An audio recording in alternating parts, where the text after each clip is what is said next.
Presentamos La Entrevista, un espacio de análisis y discusión producido por YSUCA.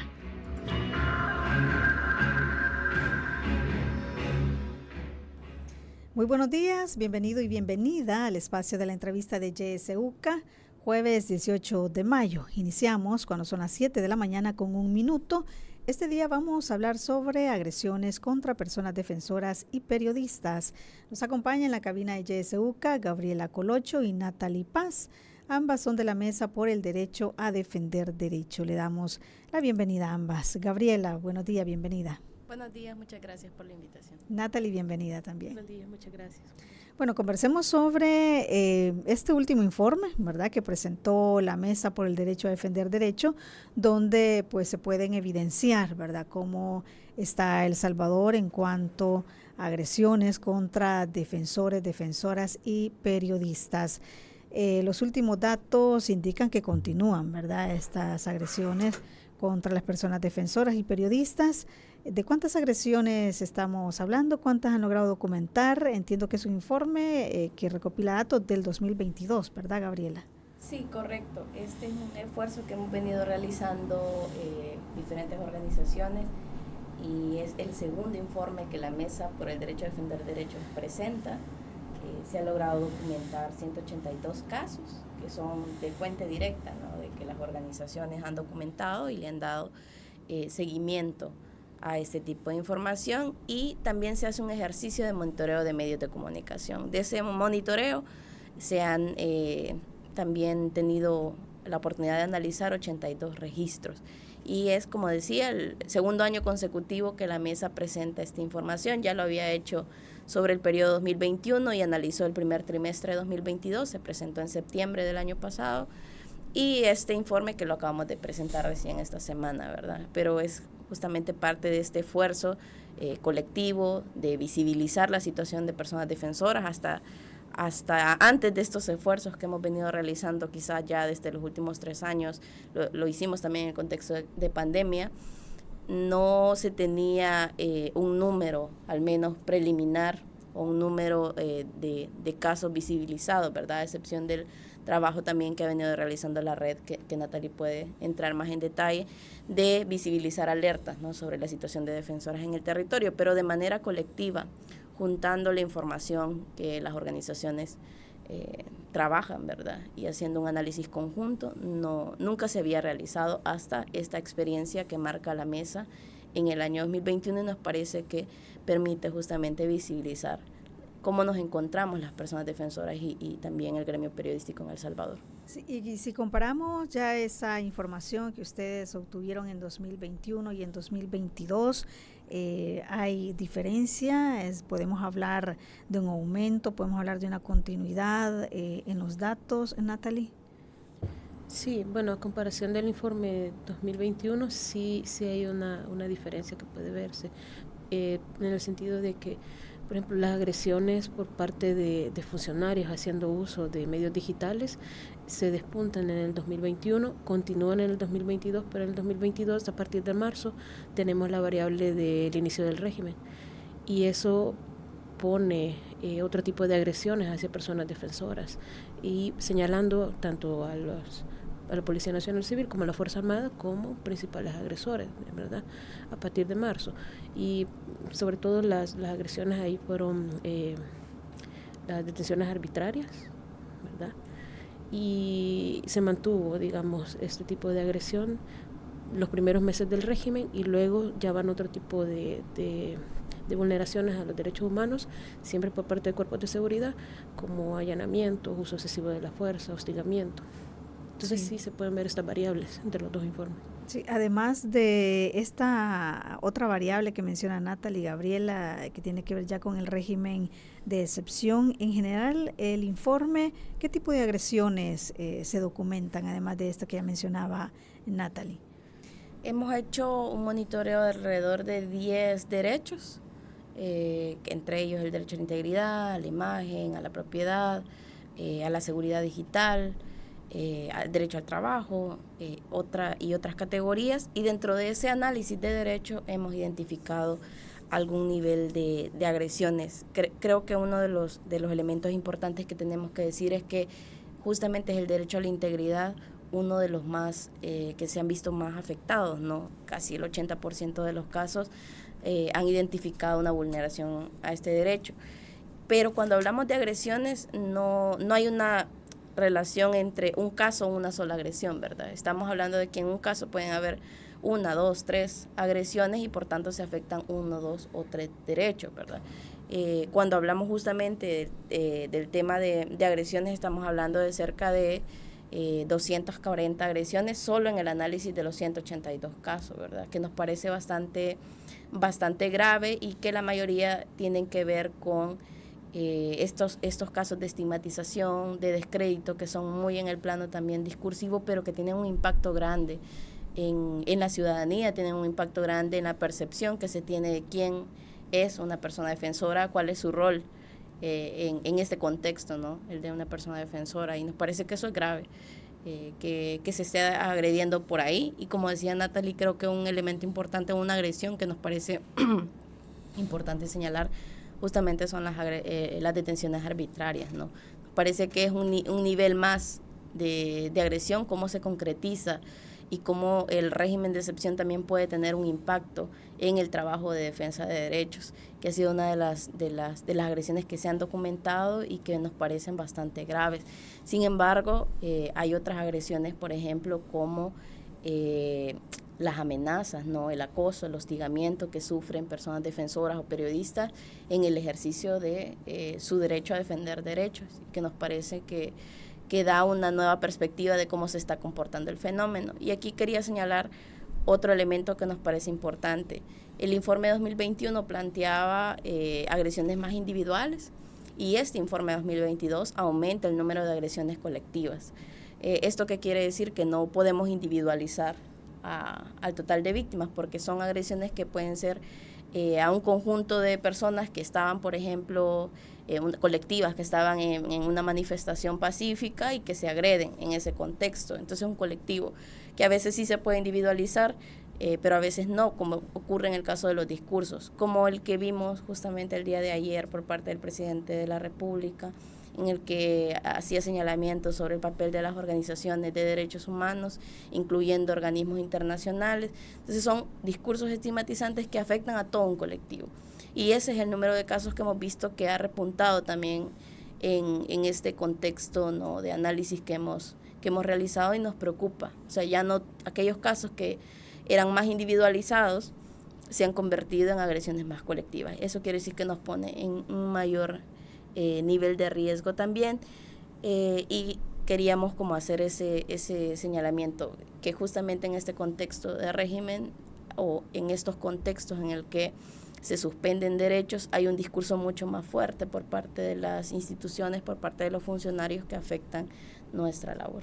¿Y han logrado en este informe desagregar, digamos, por cuáles son estos grupos que mayormente están siendo como atacados? Si hablamos, por ejemplo, de defensores, de personas defensoras, son defensores ambientalistas, defensores del derecho laboral, por ejemplo, que pudieran pertenecer a sindicatos. ¿Se ha logrado determinar eso en el informe, Natalie? Sí, de hecho, hay uno de los grupos que son señalados que son lideresas comunitarias, ¿verdad? Porque las comunidades han sido bien afectadas, sobre todo en el contexto del régimen, ¿verdad?, que permite a la policía una especie de carta blanca, ¿verdad?, de actuación con todas las medidas que el régimen implica. Entonces, estas personas que tienen ya liderazgos reconocidos en las comunidades han sido afectadas bajo la figura de las detenciones arbitrarias. Y luego está el rubro de periodistas, que sigue siendo afectado tanto en ataques a nivel digital como campañas de desprestigio, como decía Gaby, desde el discurso, y cómo se replica este discurso en redes sociales y se convierte ya en un acoso digital o en un ciberbullying. Y además ataques directos a medios de comunicación que no están, digamos, alineados, ¿verdad?, que son muy críticos y permanecen estos dos rubros. También hay algunos capturas también ambientalistas que ya se venían, digamos, monitoreando desde el año pasado, 2022, y hay algunos también, digamos, agresiones hacia sindicalistas, sobre todo después se vio un cambio después de la marcha del 1 de mayo. Si se acuerdan, se convocó a una reunión en un hotel y hubo otros sindicatos que marcharon. Luego de eso sí se detectaron ciertas agresiones hacia personas que pertenecían a sindicatos. Entonces digamos que los grandes rubros son estos, ¿verdad? Pero sí se ve la afectación tanto a periodistas como a personas que son reconocidas como lideresos comunitarios. Sí, y en el caso de periodistas, Gabriela, es en el ámbito de lo digital, donde se ven mayormente estas agresiones y ataques. Sí, en el plano de lo digital, pero sigue prevaleciendo también agresiones físicas, ¿no? En el plano más físico, en el espacio público, que también se siguen representando en la mayoría de casos. En el caso concreto de periodistas, sí hay una mayor vinculación a su restricción al ejercicio periodístico, pero también agresiones que tienen que ver con su derecho a la intimidad, su integridad física, emocional, que también se está vulnerando, ¿no? En relación justamente al trabajo que realiza el periodismo independiente, sobre todo, y los posicionamientos que se pueden tener desde esa vía, ¿no? Pero sí, digamos que uno de los tipos de agresión que hemos documentado, que son más importantes para este sector, tiene que ver con restringir esa labor, pero esa restricción de esa labor se realiza por medio del acoso, por medio del hostigamiento, por medio del ciberbullying, que también es una de las agresiones más comunes, sobre todo en mujeres que ejercen el periodismo, ¿verdad? Y que justamente eso se realiza a través de redes sociales y en su mayoría por parte de funcionarios del Estado, algunos de muy alto nivel, ¿no? Que nos preocupa y que hemos señalado también en el informe ese tipo de participación, como es el caso del mismo presidente de la República, ministros, mismos diputadas de la Asamblea Legislativa, prevaleciendo muchísimo el jefe de bancada del partido Nuevas Ideas, ¿verdad? Que creo que es importante señalarlo, y no solo para el gremio periodístico, sino que en general, ¿no? Para las personas que se posicionan públicamente en redes sociales, se posicionan públicamente en espacios como este en el que estamos, y cómo a partir de ese posicionamiento, de ese análisis político que se puede hacer de la realidad desde diferentes perspectivas, ocurre una agresión en respuesta a ese desencanto, a esa de alguna manera narrativa de buenos contra malos, y una narrativa muy peligrosa que estamos teniendo y que hemos visto cómo ha ido evolucionando a lo largo de estos 3 años también de gobierno, y que se puede convertir en manifestaciones mucho más graves de violencia contra las personas defensoras y contra el gremio periodístico. Sí, Natalie, si nos enfocamos en las agresiones en lo digital, tanto de personas defensoras como periodistas, ¿se ve diferencia entre este tipo de agresiones cuando son dirigidas a hombres y a mujeres? Sí, de hecho, casi el 47% de las agresiones que registramos, digamos que alrededor de 87 casos, son dirigidas hacia mujeres, ¿verdad? Y hay una clara diferencia, una clara connotación cuando son agresiones hacia hombres. Por ejemplo, las agresiones hacia mujeres van muy cargadas de expresiones misóginas.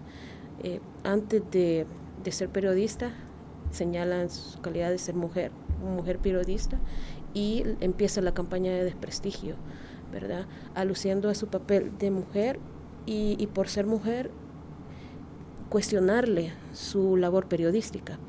Y también hay un fuerte contenido sexual, de ridiculización a través de lo sexual hacia las mujeres. Se ha visto mucho en mujeres, en las agresiones hacia mujeres porque son periodistas, y hacia lideresas comunitarias, digamos, dentro del rubro de defensoras también hay cierta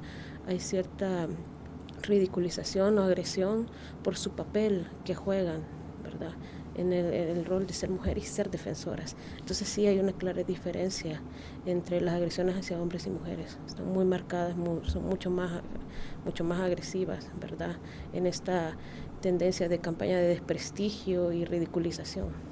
Sí, y estas personas que se enfrentan a este tipo de agresiones, Gabriela, personas defensoras y periodistas, ¿Han dado el paso de denunciar este tipo de agresiones? ¿Cómo estamos en el tema de denuncias? Bien limitado. Existe un bajo porcentaje, no pudimos hacer el análisis porque no en todos los registros con los que contamos para este ejercicio de informe, no todos los registros toman en cuenta esta categoría, ¿verdad? Entonces no pudimos presentarla en el informe, pero sí teníamos a la mano casos parciales en los que observamos justamente que muy poco se activa a las instituciones, sobre todo se ha activado en casos bastante graves, ¿no? De amenazas directas a la integridad de personas defensoras o periodistas, ¿no? En el que hay una situación en la que está en peligro inminente su vida y se han interpuesto algunos avisos a instituciones como la Fiscalía para sentar un precedente, ¿verdad? Uh-huh. Sin embargo, muy poco se logra activar. Estaríamos hablando de que más del 80% deciden no tomar ninguna acción, ¿verdad? Y algunas toman acciones más en el plano a veces internacional, de enviar comunicaciones, otras se respaldan o se acuerpan por parte de las organizaciones, pero justamente ayer estábamos compartiendo también en otro espacio de entrevista la pérdida de confianza que hay en las instituciones públicas, ¿no? Y sabemos que hay todo un aparataje estatal que se está reconfigurando y que ha perdido de alguna manera esa independencia en cada una de las instituciones, sobre todo en estas que tienen un rol importante para la persecución penal o la judicialización, como son la Fiscalía, la misma policía y cómo participan todos esos procesos de persecución, ¿no? Del delito, y que pudieran estarse manipulando, o al menos esa es la tendencia que hemos visto, ¿no? Después de 2021 y el rompimiento que hay entre el equilibrio de poderes, y eso genera zozobra, genera miedo en la ciudadanía en general. Lo hemos observado cuando se documentan casos sobre víctimas de la violencia en general o de violaciones a derechos humanos, esa tendencia de no denunciar, pero en el caso de las personas defensoras es mucho más marcada, justamente porque no existe un marco normativo que nos reconozca y que nos proteja, ¿no? Frente a cualquier abuso por parte de las autoridades, cualquier abuso de poder, y eso invisibiliza que nos esté pasando algo. De hecho, que las instancias internacionales como la Comisión han pedido, por ejemplo, al Estado salvadoreño que presente información sobre cómo atiende este tipo de hechos. Y el Estado salvadoreño ha sido muy limitado en responder de que existe, ¿verdad?, unidades en la Fiscalía para poder investigar delitos, que existe esta unidad de víctimas y testigos, y que por ahí también se les puede brindar algún tipo de acompañamiento a las personas defensoras, y obviamente la Comisión Interamericana ha respondido ante esta información que le estaba brindado, que esa no es una medida de protección integral para las personas defensoras, y que el Estado debe primero de reconocer, de crear un marco normativo de reconocimiento y de protección e implementar políticas públicas integrales. Eso lo dijo recién en su informe anual que salió justamente este año, hace un par de semanas, y en el que reitera que el Estado no ha cumplido este tipo de recomendaciones. Entonces estamos en una situación grave, ¿no? Y si hablamos, por ejemplo, de quién nos está agrediendo, estamos observando que más del 50% son funcionarios o empleados públicos o cuerpos de seguridad. Eso nos pone en una situación de mayor riesgo, ¿verdad? ¿Cómo vamos a confiar en las instituciones que justamente nos están atacando? Entonces son situaciones como complejas, ¿no? Y, por ejemplo, podemos pensar en otras instituciones que tienen otro rol contralor, como sería la Procuraduría de Derechos Humanos, y sabemos cuál es el papel que está jugando en este momento de justamente de legitimar y guardar silencio ante las graves violaciones a derechos humanos. Sí, cuando hablamos de los cuerpos de seguridad, Natalie, ¿quiénes son mayores agresores? ¿Policías, militares? Bueno, incluso los cuerpos de agentes metropolitanos, ¿verdad?, que también están jugando un rol también en cuanto a agresión, sobre todo a la prensa. Pero ¿han logrado determinar ustedes cómo está este tipo de agresiones ya separado con estas personas que le menciono, sean policías, militares? Sí, dentro del informe señalamos, bueno, está el perfil del agresor, y dentro de esto están los funcionarios públicos, y el mayormente señalado sería primero la Policía Nacional Civil, que tiene facultades de detención. Y luego estaría el ejército, que también en algunos casos ellos han facultado la detención y llevado a las personas digamos, a las delegaciones policiales, ¿verdad? Y luego en algunos casos alguna intervención del CAN, pero la mayoría han sido señalados en la Policía Nacional Civil con vulneraciones que van desde los allanamientos a malos tratos, agresiones verbales y físicas. Sí. Podemos hablar, Gabriela, de que existe una criminalización de la labor de defensa de derechos y bueno, acá voy a referirme al caso emblemático de Santa Marta, ¿verdad? Que como ya sabemos, pues estas personas están detenidas desde enero, no las han podido ver desde hace 4 meses que están en prisión. Y esto se suma a lo que conocimos el día de ayer, ¿verdad? Lamentable detención del hijo de Vidalina Morales, que como sabemos ella es un símbolo, ¿verdad? De mujer luchadora, organizada y de ambientalista, ¿verdad? Que lucha precisamente por pues proteger su territorio, ¿verdad? De la minería. Sí, creo que ha sido una postura que hemos ido señalando como Mesa por el Derecho a Defender Derechos, que estamos ante un contexto de criminalización y que se agudiza en este tipo de medidas estatales, como lo ha sido el régimen de excepción y como lo fue otro tipo de medidas adoptadas, por ejemplo, en el marco de la pandemia. Entonces, el Estado, frente a una situación grave o una situación que amerita algún tipo de respuesta de intervención, ha respondido restringiendo derechos para toda la ciudadanía. Esto nos posiciona en una situación de desventaja, de vulnerabilidad. Por ejemplo, se han suspendido derechos que tienen que ver con la reunión y asociación cuando no hay un análisis profundo sobre por qué se deberían de suspender estas garantías.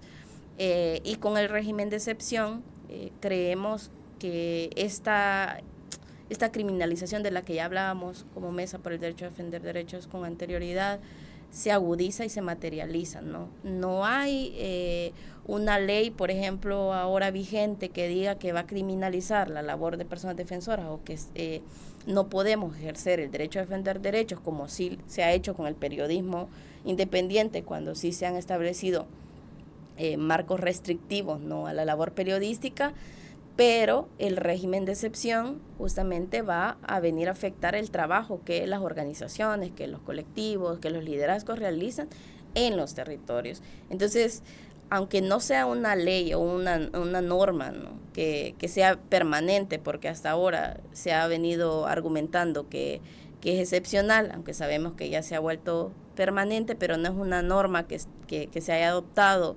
de acuerdo a los procesos que establece nuestra Constitución, sí marca una situación en la que no podemos ejercer con libertad nuestro trabajo. Y ya decías, una de esas consecuencias justamente ha sido que hay como decía Natalie también, hay una permisibilidad para que instituciones como la Policía Nacional Civil puedan detener a cierto grupo de personas. Entonces, creemos que no es una acción aislada, creemos que estos no son acciones aisladas, creemos que estos no son márgenes de error dentro de las medidas que está adoptando el Estado, sino justamente un patrón. Entonces, cuando hablamos y analizamos este tipo de patrones que se están evidenciando de afectación a personas defensoras, así como se analizan para otros perfiles de la ciudadanía, creemos que justamente son acciones que intentan criminalizar el trabajo que venimos realizando como organizaciones. Se ha intentado hacer, por ejemplo, con la ley de agentes extranjeros, de cómo se controla, se restringe el uso de recursos por parte de las organizaciones y las fundaciones, y aunque no se ha aprobado ese marco normativo, nos imponen otro tipo de sanciones.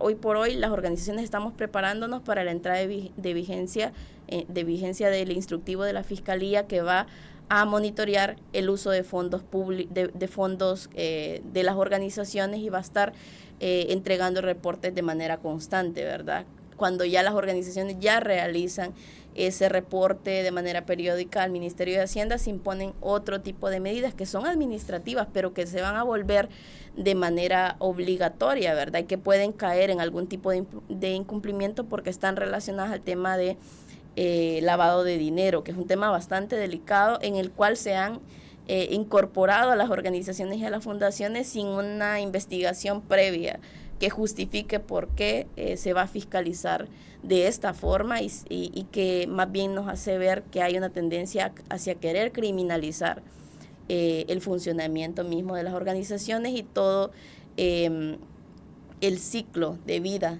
de una organización o una fundación, ¿verdad? Que se va renovando, que va cambiando y que puede tender o puede orientarse hacia lo que ha pasado en otros países con el cierre de organizaciones, con el cierre de fundaciones, con el cierre o limitaciones a cualquier tipo de asociación, ¿no? Que se quiera fundar, por ejemplo, en el trabajo del territorio, que es muy importante, ¿no? La articulación, y se hace de manera informal, ¿verdad? Y los estándares dicen que debe de tener legitimidad, aunque se haga de esta forma, aunque no sea un procedimiento formalizado e inscrito, tienen legitimidad, pero cuando en contextos adversos como el que estamos viviendo se limitan ese tipo de derechos, se imponen más cargas administrativas y tributarias, es difícil que un colectivo en el territorio se pueda organizar, pueda tener legitimidad frente al Estado, ¿verdad? Entonces hay una medida que va a afectar a quienes menos recursos tienen, a aquellos colectivos, a aquellas organizaciones que no pueden disponer de dinero para contratar un perfil como el que está exigiendo la Fiscalía. Entonces, en ese contexto estamos hablando de que nos están criminalizando, que nos están obstaculizando de diferentes maneras y por diferentes medios el trabajo que realizamos. ¿Qué opina usted, Natalie, de estas restricciones? Ya lo decía Gabriela, más carga administrativa, pero además de eso se suman ya las agresiones que ustedes habían mencionado de manera física, de manera digital para las personas defensoras de derechos humanos. ¿Esto tiene un peso en el trabajo que ustedes están realizando? ¿Hasta qué punto pueden llegar a limitar la labor que ustedes están realizando? Sí, bueno, en este contexto también hay que puntualizar que muchas de las agresiones no van directamente a la persona defensora, sino que van a personas cercanas o familiares, que digamos uno de que ya se venía monitoreando en el caso de las personas ambientalistas, ¿verdad? Y es sin duda las agresiones por parte del Estado, que en el informe son casi el 38%, afectan directamente la labor de defensa, ¿verdad? Porque restringen o limitan o dificultan la labor que se hace, sobre todo a nivel territorial, ¿verdad? Porque hay ahorita en el contexto, sobre todo de las leyes que se aprueban alrededor del régimen de excepción, es muy fácil criminalizar usando, por ejemplo, la figura de la denuncia anónima, que va sin mayor investigación. Entonces es muy fácil denunciar a alguien que a quien no le van a investigar, le van a llevar detenido por una denuncia anónima y seguramente pasará mucho tiempo, digamos, detenido o en prisión hasta que se investigue, ¿verdad? Pero sabemos que el sistema de justicia no es tampoco rápido y tampoco es asertivo y se va diluyendo y se va diluyendo y ni siquiera son audiencias, digamos, de acuerdo al proceso, sino que son audiencias masivas. Entonces en todo esto ya pasa tiempo. Hay personas que llevan más de 6 meses detenidas, otras 9, algunas el año ya. Entonces, bajo todas estas figuras que está cometiendo el Estado, más la fiscalización que está haciendo desde figuras como la que decía Gaby de Fiscalía, sí hay una tendencia a criminalizar y por supuesto que afecta el trabajo que se pueda desarrollar. Sí, bueno, vamos a hacer una pausa en este momento. Cuando regresemos, usted también tiene la oportunidad de participar con sus preguntas o sus comentarios. No nos cambien, ya volvemos.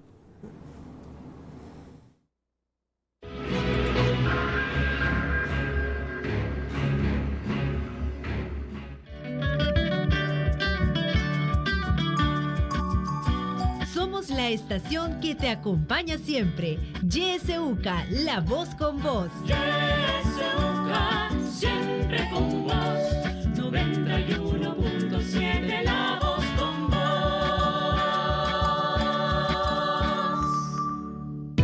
En El Salvador, la labor y defensa de derechos humanos la realizan todas aquellas personas que de forma individual y colectiva trabajan y promueven los derechos y libertades fundamentales. En el contexto que atraviesa el país, es importante que el Estado salvadoreño reconozca y proteja a las personas defensoras de derechos humanos frente a toda violencia o amenaza resultante del ejercicio de su labor. Las personas defensoras de derechos humanos insisten, resisten y persisten, ya que su labor es valiente y necesaria para todos. Este es un mensaje de la Asociación Pro Búsqueda en colaboración con el Ayuntamiento de Barcelona. En la internet puedes buscarnos en nuestra página web www.ysuca.org.sb, en Twitter como @ysuca917 y en Facebook como Radio YSUCA 91.7 FM. YSUCA, contigo en la nueva era digital. Yo diría que el pueblo haga oír su voz. Hora 10. Que la realidad tome la palabra a través de la ciudadanía activa. Que reflexionen sobre la situación del país, que exijan ser bien informados. Hora 10. De lunes a viernes a partir de las 10 de la mañana. Le esperamos.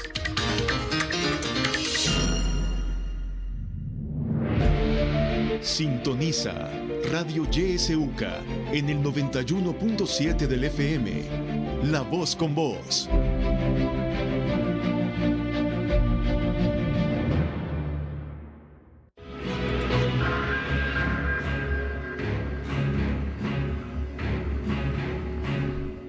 Son las 7:32. Continuamos con el espacio de la entrevista. Estamos hablando sobre agresiones contra personas defensoras y periodistas. Nos acompaña en la cabina de YSUCA Gabriela Colocho y Natalie Paz de la Mesa por el Derecho a Defender Derechos.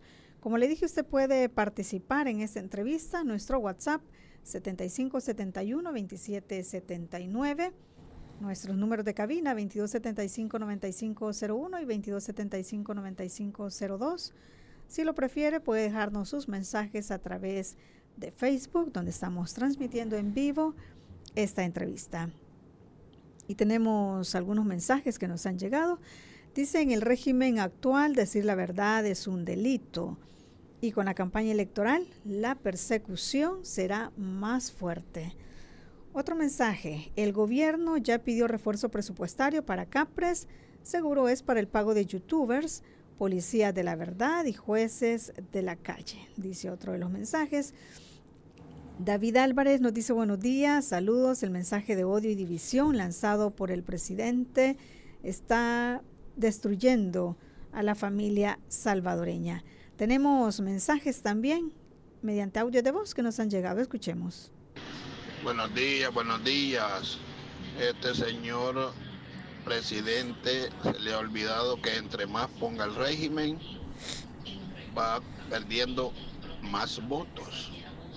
Eso debería ponerse a pensar él, que la gente ya no aguanta, que tienen los familiares detenidos y ahí sale diciendo crecer juntos. ¿Cómo van a crecer juntos si las madres inocentes están allá detenidas y las hijitas aquí de 3, de 2 años, hasta menos edad? Bueno, muchísimas gracias. Damos paso a otros audios. No tengan miedo que sean investigados si es que son honestos y transparentes. Ustedes como ONG, UCA y los que protegen esos derechos humanos de los delincuentes, den cuenta de lo que gastan, de lo que le da a la comunidad internacional. Den cuenta. ¿Qué les cuesta? Entonces sométanse al escrutinio de la investigación. O son corruptos, o están lavando dinero. Esas ONG, no, ¿verdad? Entonces sométanse, porque brincan. Damos paso a otros audios, adelante. Muy buenos días, Kenia. Un saludo a Gabriela y a Natalie. Mi pregunta es sobre el contexto actual, aparte de el contexto político y social que estamos viviendo, también hay una realidad en donde las personas estamos muchísimo más distraídas por cuestiones de redes sociales, por cuestiones de información, por las falsas noticias que nos están llegando. Es decir, estamos inmersos en un mundo distinto a los años 80, 90, incluso a los principios del 2000, cuando la labor de los defensores de derechos humanos era de una forma. Mi pregunta concreta es, ¿cómo debe ser la defensa de los defensores de derechos humanos y de los que defienden causas específicas, ¿verdad? En el contexto actual? ¿Cómo debe ser esa divulgación de la información? ¿Cómo debe ser ese involucramiento de la sociedad?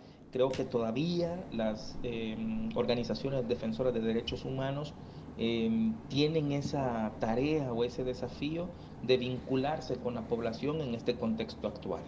Muy buenos días y un saludo. Un saludo para usted también. Gracias por su participación. Más mensajes. Buenos días. Saludos desde Ciudad Delgado. En una dictadura, decir la verdad es un delito. La prórroga del régimen cada día va desgastando al gobierno de turno, nos dice Mario Ramos. ¿Tenemos más audios? Sí, adelante. Muy buenos días. Importante el tema que están tocando sobre el irrespeto, digamos, a los profesionales de las comunicaciones. La verdad es de que en El Salvador realmente lo que se observa ya es una decadencia de valores, una decadencia de educación, una decadencia del pensamiento. Porque cuando ya, por ejemplo, si en el hogar, ¿verdad?, comienza el irrespeto desde el padre, desde la madre, no, pues los hijos también irrespetan a medio mundo. Entonces es lo que está sucediendo en el país. Cuando miran, digamos, la cabeza principal que dirige un país intolerante completamente con un periodista que le haga una pregunta del quehacer diario en el ambiente, digamos, del país y la persona se dirige, digamos, de una manera grosera. No, pues un policía, un policía municipal, un soldado. No, ellos dicen, bueno, entonces también nosotros tenemos derecho si es posible, digamos, a insultar y bueno, y no permiten que se les pregunte nada y se los llevan hasta presos a la gente o los pueden golpear, los pueden maltratar. Entonces, y lo más tremendo es que la sociedad celebra eso, está viendo a los profesionales como los enemigos de las instituciones y la gente pues celebra. Bueno, muchísimas gracias por sus comentarios. Todos son muy importantes. Bueno, le cedo la palabra a Gabriela primero para que dé respuesta. Bueno, muchas gracias por la participación, por las ideas que nos regalan también para seguir ampliando un poco sobre el tema. Creo que hay un elemento coincidente en las llamadas y en los comentarios que se recibieron y es justamente el contexto de crisis, ¿no? De crisis sistémica de alguna manera que está atravesando El Salvador y ha sido como uno de los elementos a los que le hemos querido dar importancia también a través del informe y que justamente las organizaciones también hemos estado reiterando el contexto, la situación grave o de deriva, ¿no?, autoritaria en la que nos encontramos y que, como ya señalábamos, nos va a llevar a una situación todavía peor. Ya tenemos con este régimen impactos graves, ¿no?, como ya señalaban las personas que nos están escuchando, que ha implicado la detención de más de 65,000 personas. Hay una crisis, ¿no?, en esa situación, más allá de estos discursos que, como decía Natalie, o estas campañas de desprestigio que nos posicionan entre buenos y malos. Yo creo que en la trayectoria que este país ha tenido y en la historia que este país ha tenido, estos discursos son complejos, ¿verdad? Venimos de una situación de conflicto armado, del que no hemos podido sacar lecciones aprendidas y que justamente fue el odio, ¿no?, el que llevó a tanto daño hacia la ciudadanía, ¿verdad? Hay en un conflicto dos bandos, ¿verdad? Pero en este contexto y en ese contexto está la ciudadanía por en medio, que es justamente quien sufre las violaciones a derechos humanos. Entonces, las organizaciones hemos reiterado, hemos señalado y hemos llamado de muchas maneras al Estado para que cambie estos discursos de estigmatización porque fomentan el odio a quienes únicamente tratamos de defender, a quienes no se pueden defender, de defender causas justas, de buscar mejoras en las comunidades. Y yo aquí quería señalar el hecho de que quién puede ser una persona defensora, y creo que es un concepto bastante amplio en el que podemos incluirnos todos y todas si nos situamos frente a una situación injusta y queremos defenderla. Y esto no solo es a las personas que como nosotras estamos ahora en la radio, o a las personas que vemos en la televisión y que trabajan en una organización de derechos humanos, ¿verdad? No solo somos esas personas, son las personas que viven en el territorio, que como ya señalábamos, están en una situación de riesgo, que trabajan porque la comunidad tenga luz, porque la comunidad tenga caminos, porque la comunidad no sea deforestada. Todas esas luchas te convierten al final en la práctica en una persona defensora. Una persona defensora no es a quien le pagan un salario por dar la cara, por hablar sobre derechos humanos. Una persona defensora es quien se posiciona frente a las situaciones injustas. Entonces, estos derechos o estas afectaciones de las que estamos hablando, estas agresiones, no solo nos van a pasar a quienes nos ven o nos escuchan en este momento, o a quienes vemos en la televisión que se posicionan, le va a pasar a cualquier persona, a cualquier ciudadano que quiera levantar su voz. Entonces, por eso es grave. La indiferencia, pero más allá que responsabilizar a la ciudadanía, creo que es importante responsabilizar a las instituciones y a los funcionarios. Los estándares de derechos humanos señalan que cuando se hace de la voz de los funcionarios este tipo de discursos, tienen un grave impacto. Entonces los funcionarios tienen otra investidura. A los funcionarios sí se les puede pedir rendición de cuentas, a los funcionarios sí se les debe de investigar. No tienen el mismo perfil que un ciudadano o ciudadana, tienen otra situación de poder, y por eso mismo están sujetos al escrutinio público. Entonces no puede ser que en este país, por pedirle cuentas al Estado, se tenga una respuesta violenta, ¿no?, entre esa situación. Se ha hecho ahora en el contexto actual con el gobierno de turno, y se ha hecho con cualquier funcionario en cualquier gobierno de cualquier partido político. Entonces se va a hacer siempre frente al poder, se va a exigir rendición de cuentas porque es lo que se necesita. Y quizás ya para darle el espacio a Natalie, las organizaciones no estamos en contra de que se fiscalice de alguna manera como lo establece la ley, y que se rinda cuentas al Estado a través de la entrega de estados de cuenta periódicos, que siempre se ha hecho, eso ya se ha hecho. Lo que estábamos señalando, y creo que es importante decirlo, es que se están imponiendo cargas que no todas las organizaciones pueden cubrir. Las organizaciones trabajamos, o el trabajo que realizamos lo hacemos de fondos de cooperación internacional, que son muy limitados, y que en contextos como ahora son aún más limitados, porque hay muchas agencias de cooperación que han decidido no trabajar en El Salvador porque hay un contexto de mucha inestabilidad. Entonces eso limita el trabajo que se puede hacer. ¿Y qué pasa si no tenemos fondos o si nos fiscalizan y tenemos que concentrar todas nuestras energías en procesos administrativos o fiscales? Desatendemos el trabajo que es verdaderamente importante, que es en el territorio. Y señalarlo quizás con alguna pregunta que estaba por ahí de cómo defendemos derechos en un contexto como este.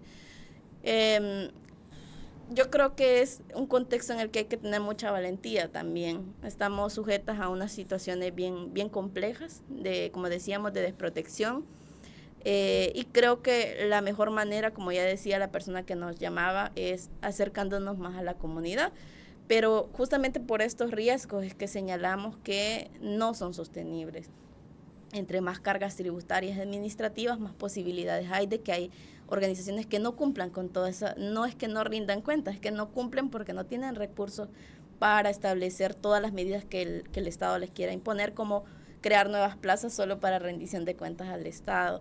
Innecesarias, ¿verdad?, que se deben de hacer con otros sectores sociales que sí están incurriendo en delitos, ¿verdad?, y que se puede investigar justamente estas situaciones, como es el crimen organizado, que en este país muy poco se habla desde los funcionarios de Estado sobre esta situación, y es a quienes se les debería de imponer ese tipo de situaciones o de cargas, y no necesariamente a las organizaciones. Es intencionado que se haga así.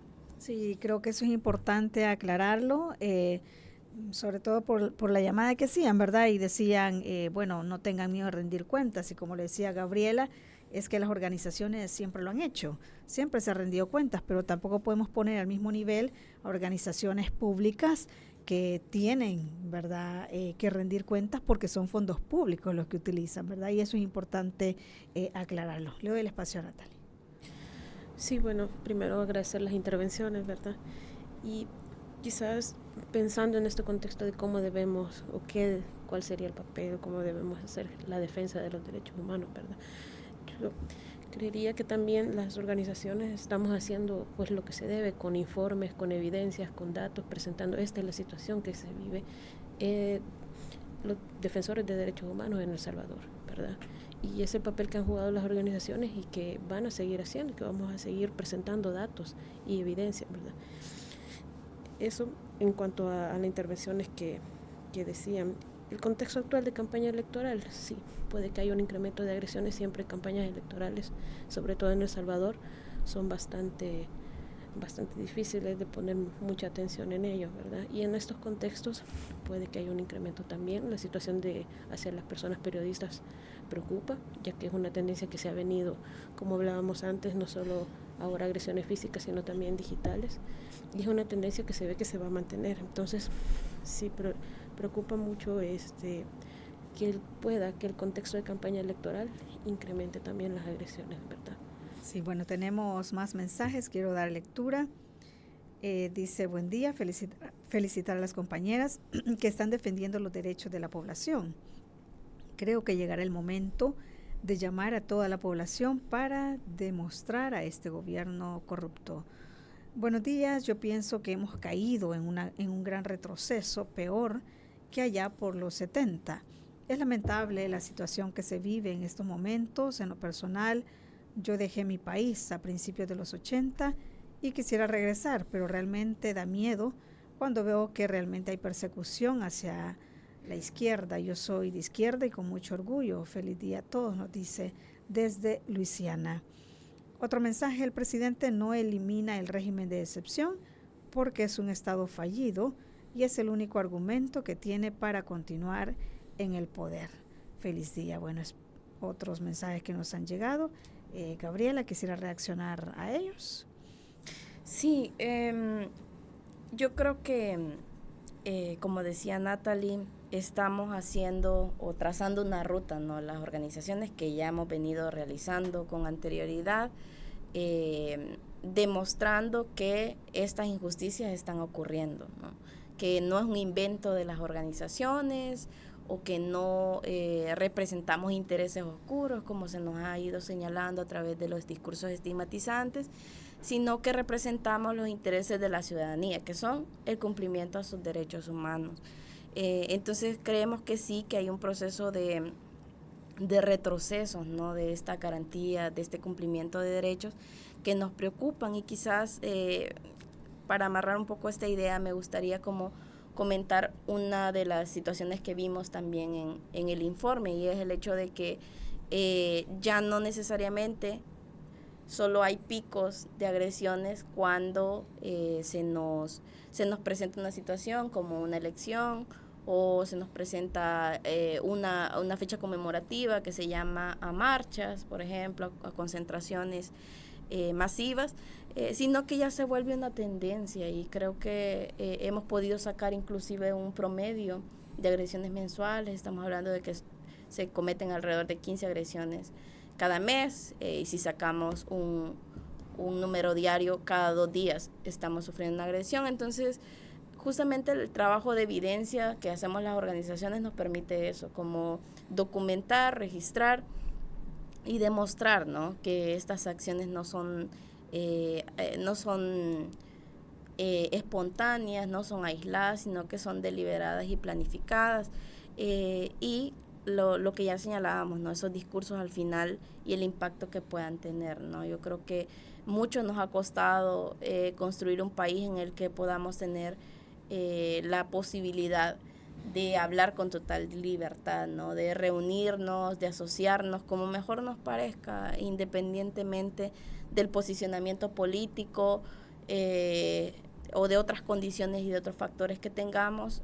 Debería de fomentarse justamente el respeto a toda esa diferencia, pero no estamos fomentando eso, por el contrario, estamos fomentando, como ya decíamos, escenarios de odio, ¿verdad? Que pueden al final poner en riesgo la vida de las personas defensoras y, como ya mencionábamos, de cualquier persona que se posicione. Hay una situación de mucha intolerancia que nos puede llevar a poner en riesgo la vida de quienes, sobre todo quienes están en los territorios, es haciendo esta labor, ¿verdad? Sabemos que esto es inherente como cualquier derecho, nos pertenece y respondemos de manera espontánea muchas veces a la injusticia así, organizándonos, defendiendo lo que creemos justo, trabajando en colectividad, y si nos restringen, nos ponen en una situación de riesgo por ejercer estas libertades que al final han sido conquistas, ¿verdad? Que ningún Estado, ningún gobierno nos las ha dado, sino que es la misma ciudadanía la que se las ha ganado, ¿no? Con trabajo organizado, defendiendo diferentes luchas, como ha pasado, por ejemplo, con la minería, como ha pasado con el derecho humano al agua, de que son las organizaciones, son las comunidades las que se han organizado para hacer frente, ¿no? A otros intereses, por ejemplo, de las grandes empresas respecto a los recursos de las comunidades. Sí, ¿cuentan ustedes, Natalie, con un sistema de alertas? Sí, hay un sistema de alertas. ¿Cómo funciona? Pues cuando, digamos, sucede una agresión y nos informan de una agresión, hay toda una, digamos, evaluación previa, porque las alertas tampoco se pueden sacar, ¿sí? Hay toda una evaluación de si se va a afectar o no, digamos, a la persona. Depende de la característica de cada caso, pero sí hay alertas que funcionan, digamos, a nivel de redes sociales. Sí, en el caso de Videlina ayer se colocaron alertas por parte de todas las organizaciones en un esfuerzo también de solidaridad con la persona defensora que ha sido afectada. ¿Y hay personas defensoras que pueden comunicarse con ustedes y expresarles la situación que están viviendo? En ese caso, ¿también hay una alerta o también a través de monitoreos? Sí, a través de monitoreos. Tenemos un sistema también de agresiones, lo vamos contabilizando, de donde salen y parten estos análisis, ¿verdad? Y pueden con todo gusto ponerse en contacto con nosotros. Sí, bueno, eso es importante también ir documentando, ¿verdad? Qué es lo que va sucediendo y poder, pues, tener en cuenta cómo va esa situación. Gabriela, ¿ha habido alguna propuesta de ley encaminada a proteger a los defensores de derechos humanos acá en El Salvador? Sí, justamente este espacio el que representamos hoy, la Mesa por el Derecho a Defender Derechos, es un espacio que nace a raíz del diálogo entre organizaciones de sociedad civil de diversos ámbitos de trabajo, para generar una propuesta de ley de protección, de reconocimiento y de protección integral para las personas defensoras en El Salvador, allá por 2017. En 2018 se logra presentar esta propuesta de ley a la Asamblea Legislativa y se inicia todo un proceso de cabildeo, ¿verdad? Y de incidencia para que en esa legislatura se pudiera aprobar este marco normativo, se pudiera discutir este marco normativo y posteriormente aprobarse. En esa línea de trabajo de la Mesa por el Derecho a Defender Derechos ya se constituye como un espacio y se considera que es importante posicionar el tema y seguir trabajando toda una agenda en relación a la aprobación de este marco normativo, y creo que ha sido un trabajo importante el que estas organizaciones de la mesa han realizado durante estos años para visibilizar lo que les está pasando a las personas defensoras, ¿verdad?